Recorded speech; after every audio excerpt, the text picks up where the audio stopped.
Dr. Luke Berguson, physical therapist here at McLean Racket and Health Club and owner of Resolution Physical Therapy and Performance. Today I want to talk to you about one of the most common conditions I see in physical therapy, and that's shoulder pain. Now in physical therapy, we don't just think about the ball and socket joint of the shoulder. We also consider the surrounding joints, including that AC joint, which is right above the shoulder here, or that little bump that you feel on top of your shoulder. If you follow that collarbone down to the other side, you have your SC joint, which is where it meets the sternum, and then you have your shoulder blade, which sits right on your back. Those four joints are collectively known as the shoulder complex.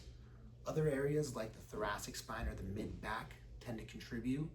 So think of someone that's sitting at a desk all day and they can have difficulty, limitations, and pain just because of their posture reaching up over their head. Those things can contribute to conditions like rotator cuff tears, impingement syndrome, tendinitis, or even arthritis in the shoulder. To further complicate it, sometimes the pain in your shoulder is coming from a different area entirely. And that's called referred pain. So the neck itself can oftentimes radiate down into the shoulder.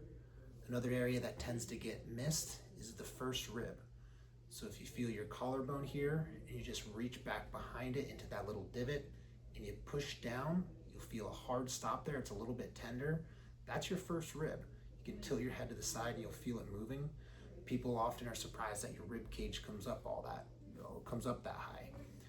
Now that's relevant because there's a lot of muscles, there's a couple muscles in the neck that attach down into that first rib. And if we're sitting like this all day, that rib can get stuck or not move the way it's supposed to, causing pain and difficulty reaching up overhead.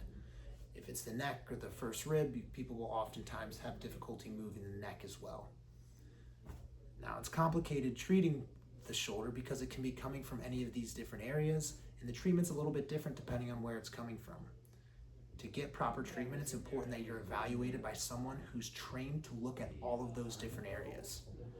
If you need help figuring out your shoulder pain and coming up with a treatment plan to get rid of it, or if you just want to make sure that those other areas are moving correctly and the mechanics are correct, I encourage you to reach out to me. My email is lukeberguson.dpt@gmail.com.